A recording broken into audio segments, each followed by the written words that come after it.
Esse culto é mais curtinho. Bom, nós estamos no mês do conhecimento.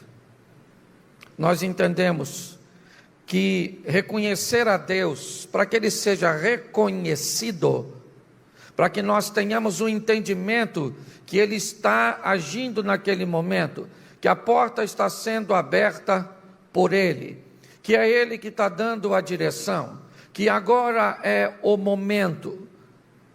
Nós precisamos ter a sensibilidade do reconhecimento, mas somos incapazes de reconhecer algo que não conhecemos.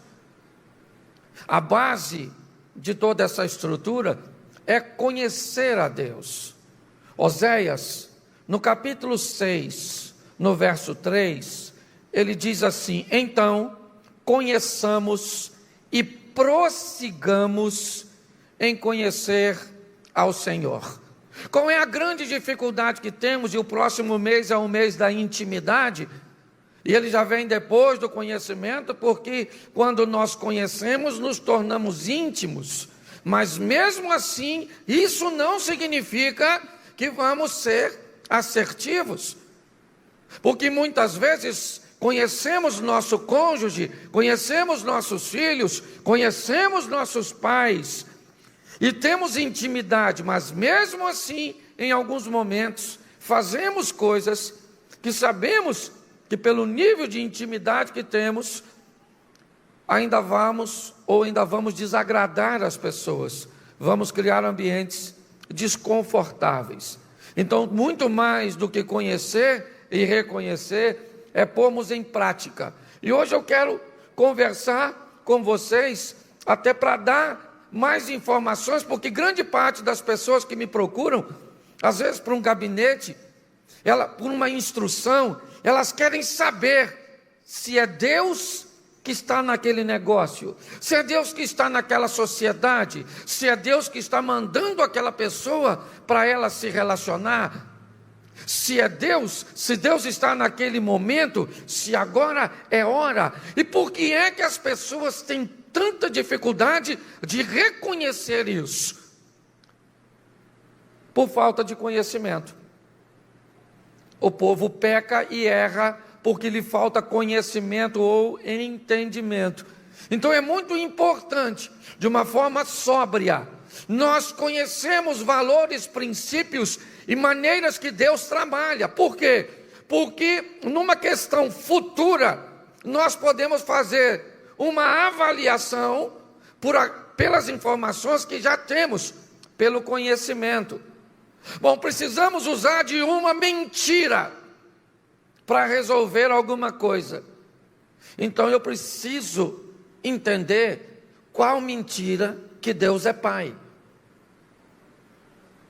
Porque se eu descobrir que Deus é o Pai da verdade e o diabo é o pai da mentira, mentira nenhuma, seja ela muito nociva ou pouco nociva, porque talvez uma mentira pode não trazer danos no mundo físico, mas certamente o trará no mundo espiritual para o mentiroso, principalmente.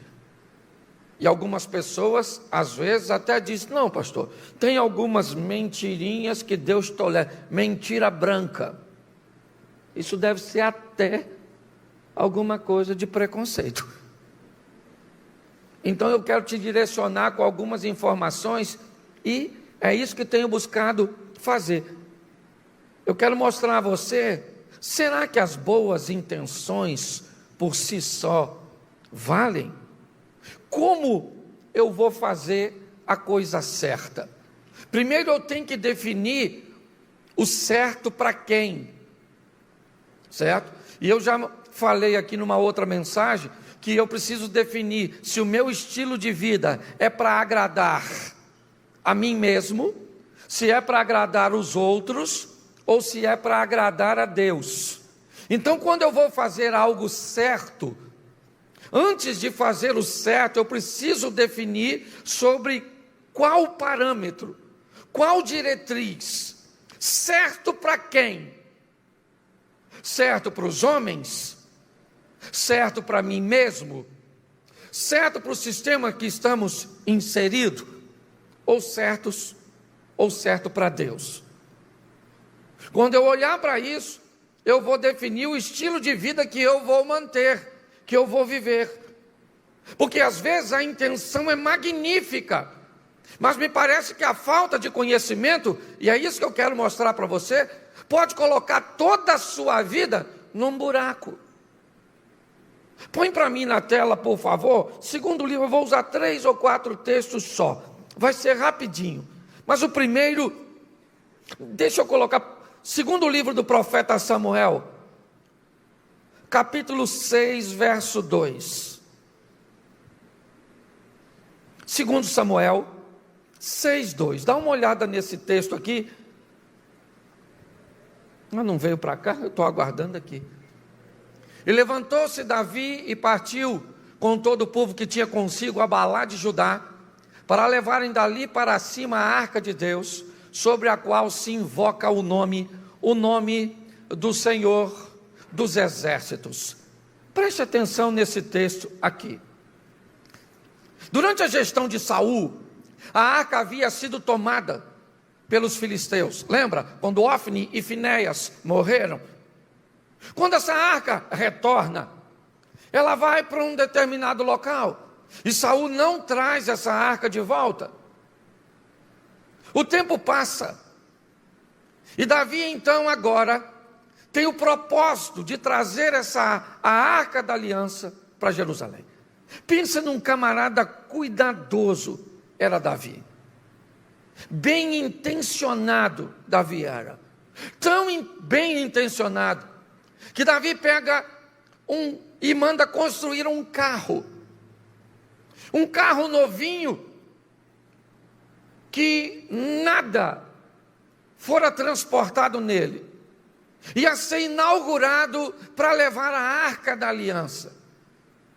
Ele escolhe os filhos de Abinadab, Aiô e Uzá, os 2 rapazes, e manda e designa esses 2 rapazes para cuidarem da arca durante o caminho. A arca nova, os bois que as puxariam também novinhos. Todo mundo muito bem vestido, um ambiente extremamente alegre, honroso. Quando olhamos para tudo isso, vemos o cuidado deste homem, de pegar essa arca que representava nada mais, nada menos que a presença de Deus.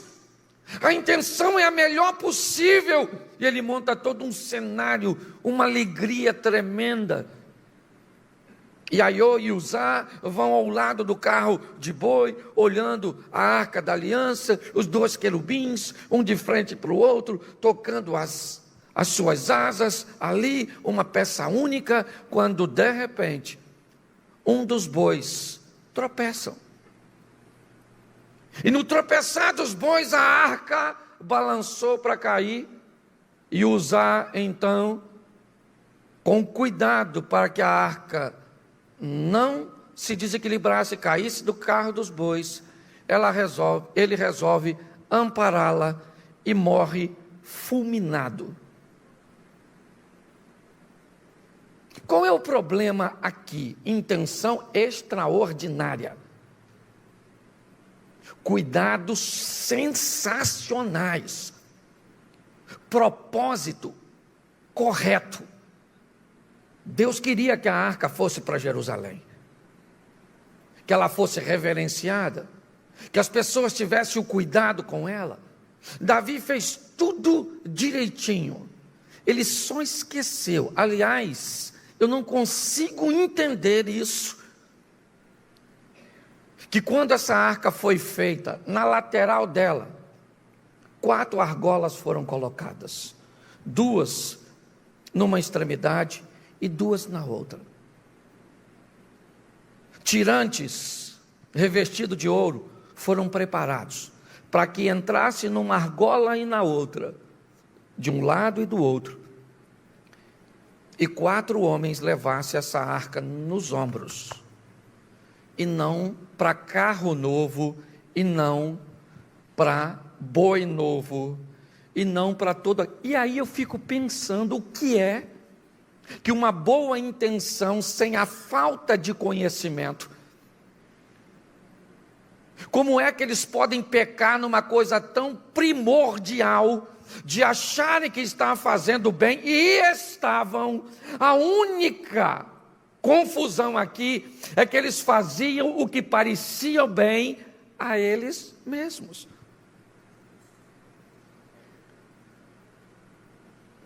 A informação foi dada.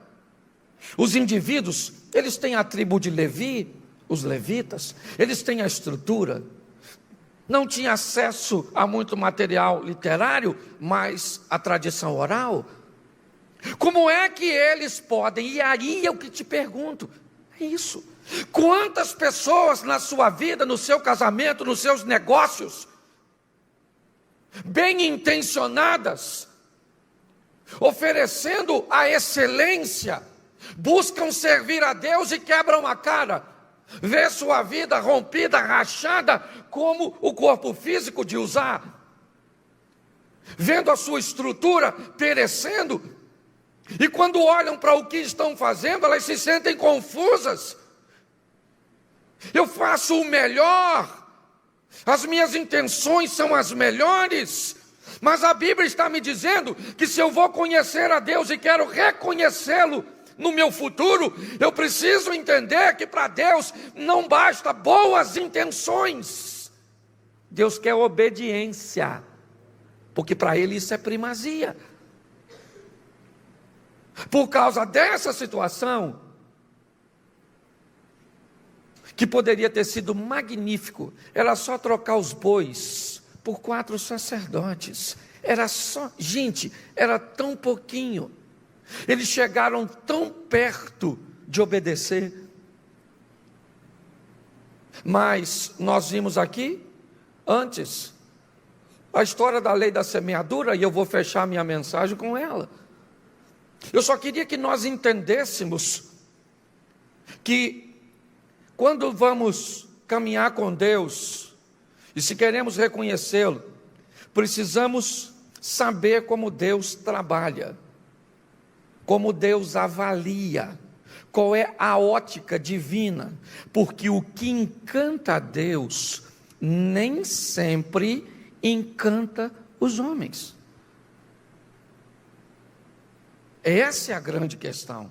Estamos envolvidos num ambiente cultural extremamente humanista, onde as ideias, e o próximo texto que eu vou usar, é exatamente para elucidar isso. Mas eu preciso fechar aqui para entender que foi um desastre essa festinha. Acabou na morte de um rapaz. Davi está com medo de levar a arca agora para casa. Claro, ele manda a arca para a casa de Obed-Edom, que vai prosperar como nunca prosperou. Davi está com medo de algo, e aquilo que ele tem medo, ele manda para a casa de um cara que prospera como nunca prosperou. E tudo isso aconteceu por falta de conhecimento. Ou tinha alguém aqui que sabia ou como deveria ser feito, mas achou que não deveria contrariar a história de um rei tão bem sucedido como Davi, ou tão valente como ele. Porque me parece que tem gente que quando chega num determinado nível de sua vida, ele rejeita as informações dos outros, está acima de qualquer um e já não ouve mais ninguém. Não sei se foi o caso de Davi aqui, mas até me parece um pouco isso, pela atitude que ele toma depois do fato. Então conhecer a Deus é importante, por quê? Porque não basta fazer o que é bom, não basta ter uma boa intenção, não basta trabalhar com excelência, tem que saber o que é bom para Ele, o que é excelência para Ele e o que agrada a Ele, porque é por Ele, para Ele, através dEle, Ele é tudo. Posso ouvir um amém? Amém. Então cuidado, porque você talvez esteja dando o seu melhor com resultados muito ruins, como Davi fez. Mas me parece que ele aprendeu. Porque agora, no capítulo 7, ele quer fazer o templo. Sim, e olha que coisa maravilhosa. No capítulo 6 ele quer levar a Arca da Aliança para Jerusalém, mas no 7 ele quer construir um templo. E eu não sei se, pautado na experiência anterior, ele chama o profeta Natã. E diz a Natã: Natã, eu habito numa casa de cedros, e Deus está numa tenda móvel, no tabernáculo. Eu quero fazer uma casa para Deus. E Natã, me parece, repete o comportamento mantido no capítulo 6. Diz para Davi: faz conforme está no seu coração. Mas quando Natã vai para casa, Deus diz: Natã, volte e diz a Davi que ele não vai construir o templo, porque o meu templo não vai ser construído por mãos de sangue. O filho dele que virá depois dele irá construir. Preste atenção, ele quer construir o templo. Algo extraordinário, novamente. Olha bem, mas já que ele chama Natã agora para saber, o profeta, o que Deus pensa, Deus falou: quer saber o que eu penso? Então é o seguinte, é para isso que você consultou o profeta? O profeta nem sabia, mas agora eu estou te avisando, você não vai construir o meu templo. Seu filho Salomão, vou fazer uma aliança com ele, ele vem depois de você e ele vai construir o templo. Davi não fica tristinho, Davi é o maior investidor desse processo. Ele só entendeu que agora, pela experiência anterior, de tentar fazer a coisa certa, mas da maneira errada, ele não faz mais sem consultar o profeta, que na verdade traria a visão de Deus. Erro é tudo aquilo que não nos ensina nada. Se aprendemos alguma coisa com o dano que sofremos, não foi erro, foi aula. A vida é desse jeito. E aprenda uma coisa: se não aprendemos com esta lição, pode ter certeza que a próxima costuma vir mais rigorosa que a anterior. Muitas pessoas sofrem muito nessa vida simplesmente por não entender os modelos que agradam a Deus, a base que Deus tem usado para avaliar as coisas. Vamos embora? Primeiro livro de Samuel, vamos voltar um pouquinho. Agora no rei Saul, primeiro rei, capítulo 15, verso 3, põe para mim. Outro também. Olha o que diz Samuel dizendo: vai, pois, agora, e fere a Amaleque, e destrói totalmente tudo que tiver, e não lhe perdoes, porém matará desde o homem até a mulher, desde os meninos até os de peito, desde os bois até as ovelhas, e desde o camelo até os jumentos. Põe para mim o verso 9. Saul e o povo perdoaram a Agag, e o melhor das ovelhas e das vacas, e as da segunda sorte, e aos cordeiros, e ao melhor que havia, e não os quiseram destruir totalmente. Porém, toda coisa vil e desprezível destruíram totalmente. Verso 22.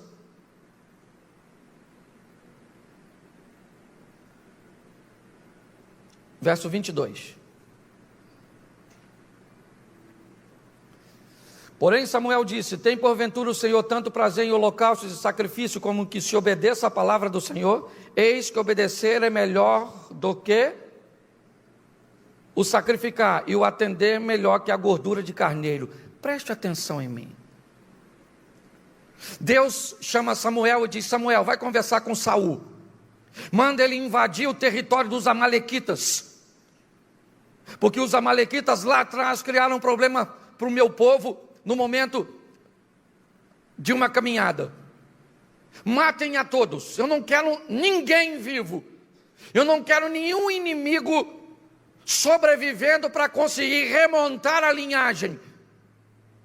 Eu não quero dar paliativo para problema, eu quero resolver problema de uma vez por todas. Não tenha pena, a regra é essa: daquilo que está te trazendo dano, está te atrapalhando? Samuel recebe a ordem, era uma ordem, e vai invadir o território dos amalequitas. Mas quando ele se depara com os amalequitas, ele descobre que eles são bons na criação de gado, que os animais são bonitos. E eu não sei se movido de algum tipo de tratado daquela época, pois em alguma época isso era comum, para se obter parte dos despojos, não se deveria matar o rei. Era até uma maneira do monarca se proteger. Samuel então vai visitar Saul. E o texto diz que Saul, junto com o povo, separou as ovelhas, os bois, os camelos, tudo aquilo que era bom e tudo aquilo que era desprezível, ele destruiu. Desprezível para quem? Porque quando Deus deu a ordem, era desprezível para ele quem? Tudo. Presta atenção, tudo. O problema é que nem tudo que Deus condena, eu quero condenar. Nem tudo que Deus diz que é feio, é segundo o meu modelo. Nem tudo que Deus diz que não pode, eu não acho que também não é assim. Eu começo a confrontar o modelo de Deus com o meu modelo, os parâmetros de Deus. Ele chegou lá e diz: não, essa ovelhinha é bonitinha e essa não é. Esse camelinho é bom e esse é ruim. Então esse eu mato e esse eu deixo vivo. Mas Deus disse: destrói tudo. Mas eu não estou afim de destruir. Eu não quero acabar com todos os meus amigos que me são tóxicos. Eu não quero acabar com todos os relacionamentos que me prejudicam. Porque eu não concordo com Deus. Eu não concordo. Entendeu? Eu tenho o meu parâmetro, eu tenho o meu modelo, eu tenho meus princípios, e eu vou utilizar. É isso que Saul está fazendo. Mas o pior não é isso. É que, é o verso 22. Samuel chegou e Saul foi para Samuel, depois você lê, porque vale a pena. E diz assim: olha, Samuel, fiz tudo o que Deus mandou. Mas o abençoadinho do Saul, sabe o que ele fez? Pegou todos os animais e levou para bem distante do encontro. Se ele tivesse certeza que tinha feito certo, os animais iam estar, mas ele sabia que estava errado. Você quer saber o que está certo e o que está errado na sua vida e na minha? É só você avaliar o que você pode mostrar para todo mundo. Entendeu? Tudo aquilo que você tende a esconder, ou em grande parte do conteúdo que você tem a esconder, provavelmente é porque é errado. Entendeu? É assim que funciona. Por isso que a Bíblia diz: examine-se o homem a si mesmo. É assim. Não é para ninguém examinar o outro, é o autoexame. É assim que funciona. Saul, então, diz para Samuel: olha, fiz tudo. Samuel falou assim: ô Saul, mas que mugido de gado é esse que estou ouvindo lá longe? Que balido é esse de ovelha que eu ouço?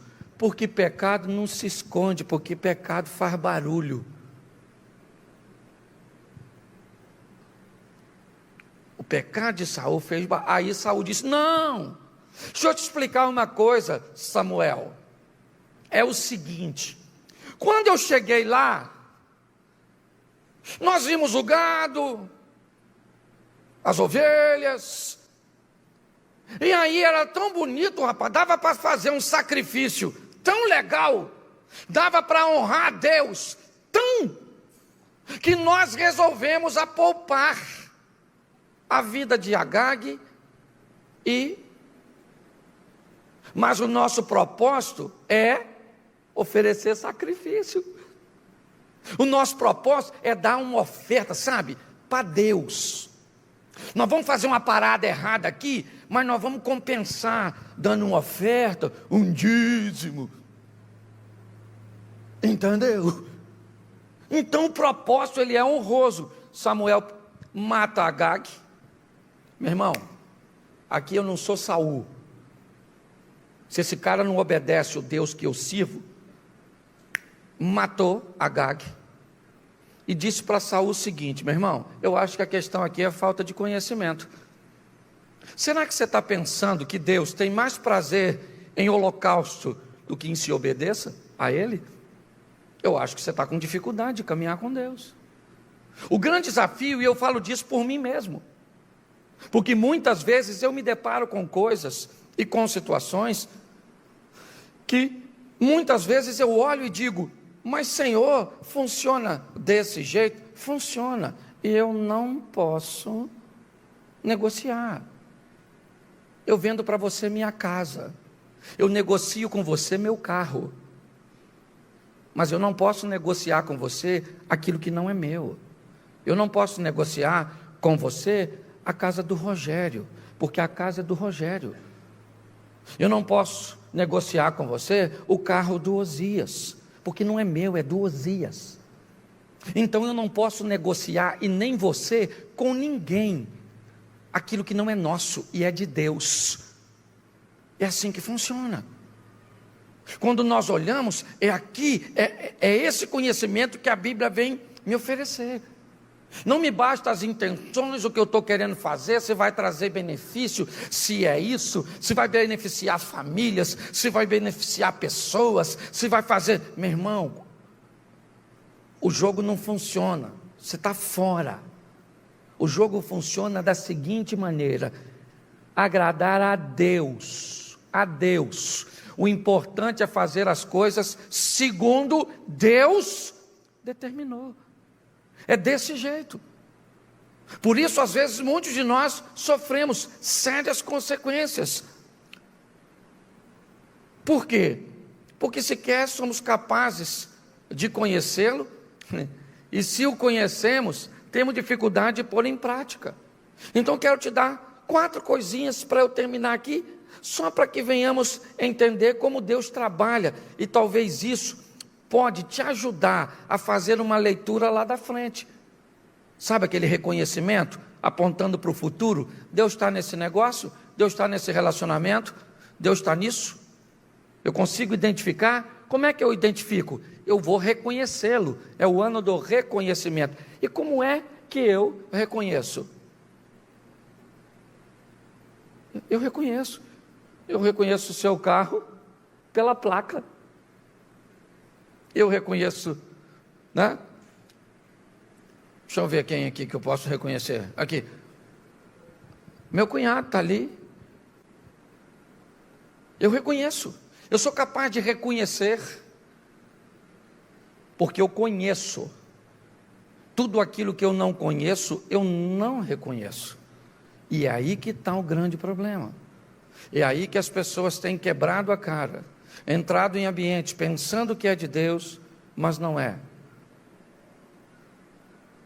Nós precisamos olhar para isso. As intenções, te mostrei aqui 2 extraordinárias, Davi e Saul, só estavam fora do parâmetro, porque Deus trabalha, e segura isso, você gosta de anotar, pega aí, 4 coisinhas que Deus usa, e vai te ajudar bastante a reconhecer lá na frente. Põe para mim, Gálatas 6:7. Gálatas, capítulo 6, verso 7. Não erreis, repita comigo, não erreis. De novo. Deus não se deixa, porque tudo o que o homem, isso também, preste atenção, Deus criou uma lei. Que lei é essa? É uma lei, semeadura. Eu colho aquilo que eu planto. A semeadura ela é opcional, a colheita ela é obrigatória. Qual é o grande problema disso? É que quem disse isso é Deus, e Deus não é homem para que minta, nem filho do homem para que se arrependa. Se Ele falou, Ele vai cumprir, no tempo dEle. Se eu vou ver ou não, isso não é problema meu. Nós estávamos conversando hoje sobre a palavra da oferta. Quando eu olho para aquela viúva, eu pergunto, ela traz as 2 moedas? Sim ou não? Sim ou não? Sim. Ela prosperou ou não? A Bíblia diz que ela prosperou. No versículo, ela entregou as 2 moedas e foi para onde? Foi para casa. A Bíblia não diz que ela prosperou. Mas ela prosperou ou não? Sim ou não? Sim ou não? Sim. Se ela conseguiu conter a prosperidade, é outra coisa. Mas por que a Bíblia não diz aqui que ela prosperou, mostrou aqui, ela deu as 2 moedinhas, e lá na frente ela ficou rica, morando num casarão, andando num camelão? Entenda uma coisa, Deus, se Ele falou, Ele vai cumprir. A lei da semeadura é uma das bases. Por isso Ele diz, não errem, porque aprenda uma coisa, perdão anula pecado, mas não anula efeito do pecado. Eu tenho que entender isso. Não errem, por quê? Porque se você errar, você vai ter que colher o fruto do seu erro. Deus não se deixa escarnecer. Vamos lá? Davi errou, mandou matar Urias, certo? E está tudo bem. Deus manda o profeta Natan e diz para ele, olha meu irmão, ninguém vai ficar falando mal a meu respeito por sua causa. Eu sei que você se arrependeu. E eu não tenho problema com morte, porque seu filho é pequenininho, vai voltar para mim. Então não tem problema com isso. Então vou te avisando, para que ninguém fale que eu virei seu parceirinho nessa história sua de adultério e de assassinato, seu filho que nasceu de Batseba morre e acabou. Porque eu não vou botar meu nome no rolo para você. É isso que Deus está falando com ele, numa linguagem atualizada. Deus trabalha com essa regra, muito cuidado com o que você faz, porque vai voltar. Segunda coisa que você põe para mim, Naum, capítulo 1, verso 3. Naum, capítulo 1, verso 3.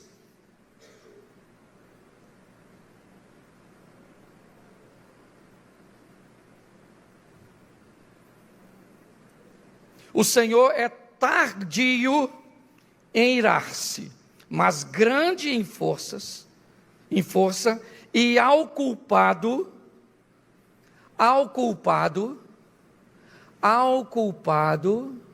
não tem tardio em irar-se.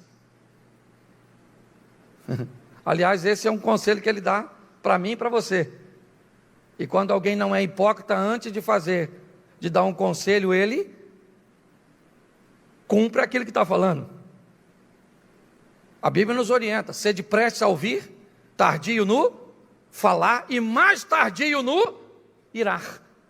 Mas antes de dizer para mim e para você, Naum está dizendo, Deus é tardio em irar-se, mas não tem culpado por inocente. Culpado pode ser perdoado. E no que tange a mundo espiritual, ele é perdoado, transgressão perdoada. Mas aqui nessa terra, ele vai ter que voltar para a lei da semeadura e colher aquilo que plantou. Por isso Davi diz para Simei, quando Simei o tenta apedrejar, e um de seus soldados quer matar Simei, Davi diz, não, ele só está atacando pedra porque eu fiz o que era errado, e eu estou vivendo esse momento. Ele foi perdoado, Deus falou através de Natan, o filho dele morreu, Simei está acusando ele do que fez, e tacando pedra, e Davi entende que aquelas pedras são resultados daquilo que ele fez, estava perdoado. Mas não era inocente. Preste atenção. Quando Cristo paga o meu pecado, eu continuo culpado. Eu continuo culpado. Eu só vou herdar o reino porque Ele pagou pela minha culpa. Entenda bem. O sacrifício dele não me inocenta. Eu continuo pecador. Eu infringi. Mas ele vem e aí não tem como. Ele vem para me perdoar. Sim, ele vai me perdoar. O sangue dele vai pagar um preço, mas eu sou culpado. Tanto sou culpado que ele precisou morrer por mim. Porque se eu não fosse culpado e continuasse culpado, só que ele paga um preço. É isso que eu tenho que entender. Deus não tem o culpado por inocente. Então pare de achar, porque às vezes a gente olha e pelo nosso parâmetro, poxa, o cara faz tudo de errado e nunca acontece nada. Deus é tardio e irá-se, mas não tem o culpado por inocente. Não vingueis a vós mesmos, amados, mas dai lugar à ira, porque minha é a vingança, diz a Bíblia. A Bíblia está dizendo o que é ira. Ira é um sentimento interno provocado por uma ação externa. O que a Bíblia está dizendo, quando alguém provocar sua ira, não deixe que ela saia, dai lugar à ira, e deixa que de Deus é a vingança. Terceiro texto, põe para mim Apocalipse capítulo 3, verso 19. Vai aí uma resposta para alguns, que talvez não vão gostar muito. 3,19 de Apocalipse: eu repreendo e castigo a todos quanto amo, sê zeloso, pois, e arrepende-te. Eu repreendo e? Deus castiga ou não? Sim ou não? Sim, repreendo e castigo. O processo é esse, repreensão. Primeiro ele repreende, pode ter certeza. Nós vamos ser repreendidos de alguma maneira. E se não formos repreendidos, seremos castigados. O castigo aqui não é nada de açoite. Esquece o castigo da escravatura. É simplesmente uma disciplina, um propósito para o qual Deus pretende nos levar para o caminho certo. Sairmos do desvio. É assim que funciona. Ele trabalha dessa forma. É assim que ele trabalha, com obediência. Ele trabalha dizendo, não erre porque você vai ter que colher o que plantou. Cuidado, porque o sistema não toma culpado por inocente, e nem inocente por culpado. O sistema é perfeito, Deus é perfeito. Então eu vou fazer o seguinte, o que é que eu vou fazer? Eu vou te repreender, eu vou te trazer para um culto, e vou falar com você, de uma forma tão particular, que só eu e você sabemos, neste momento, que o Senhor está falando comigo, ou que eu estou falando com você. É assim que Deus trata, sabe? É aquela coisa magnífica, dele entra num casamento, onde não tem vinho, só tem água, ele pega a água, transforma em vinho, vai embora do casamento, e ninguém sabe. Ninguém sabe. Que vinho maravilhoso, que vinho é esse? É o vinho do casamento. Nossa, que legal, o vinho deu até o fim. Pô, foi fantástico, meus parabéns. Olha, a sua festa estava extraordinária, sejam felizes, que legal. Mas aquilo só deu certo porque Jesus estava lá. E só funcionou porque ele foi discreto. Sabe, discreto. Sabe, é discrição. É aquela coisa de agir na sua vida e falar com cada um de nós. Quantas pessoas temos aqui hoje? 270? 280? Ele olhar para você e para mim e falar no fundo da nossa alma, e o que eu preciso acertar. Olha, você está errando, cuidado porque você vai colher. Eu não tenho culpado por inocente, cuidado porque você pode estar fazendo uma avaliação equivocada, querendo fazer algo muito bom, mas da maneira errada. É melhor se posicionar, descubra como funciona, obedecer é muito melhor do que dar uma oferta, do que fazer isso. Deus vai fazendo. Mas se você não quer, tá bom, querido, é isso? Então vamos para o castigo. Seu filho vai morrer. Ah, você não quer? Você quer se envolver com mulher dos filisteus, com prostituta, comer das coisas proibidas? É isso. É isso aí. Você quer segundo o seu modelo? Então vai morrer cego e humilhado, e as pessoas vão ter dúvida até da sua salvação, porque vão avaliar a sua situação como um suicídio, o caso de Sansão. Nós precisamos olhar as coisas por uma perspectiva mais abrangente, buscarmos conhecer, sabe, para saber como funciona. Quem aqui nunca se enfiou, muitas vezes, em tentar pegar um aparelho eletrônico e usar antes de ler o manual? E quando viu, antes de usar, já teve que levar para assistência técnica, porque apertou um troço que não precisava apertar. Pare e pense. Se eu entendo como Deus trabalha, as coisas vão ficar bem mais fáceis. E para terminar, Lucas 12:47, esse para mim é extraordinário. Essa é uma das medidas que eu mais gosto, né, estabelecidas por Deus, porque para mim essa é preciosa.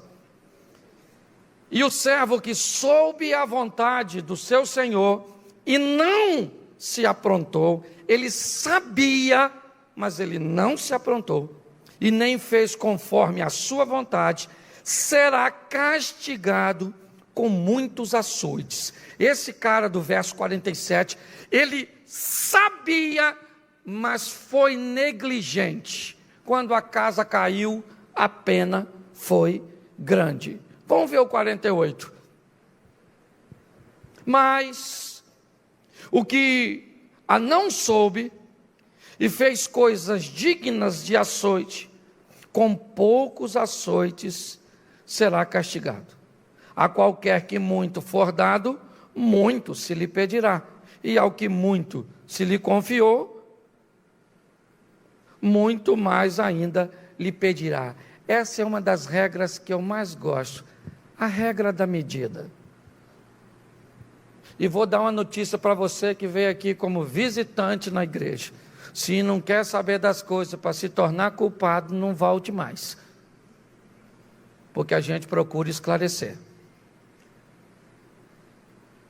Porque depois que você sabe, você viu que está escrito ali, ó, o que sabia e não colocou. Esse dia o cara me perguntou um negócio: pastor, isso é pecado? Aí eu falei: ó, é pecado, assim, assim, assim, assim. Poxa vida, agora, pô, antes eu fazia sem pesar na minha consciência. Para que eu fui perguntar ao senhor? Falei: para não ir para o inferno, infeliz. E se você for agora, pelo menos vai sabendo. Se chegar lá, manda lembrança para o chifrudo.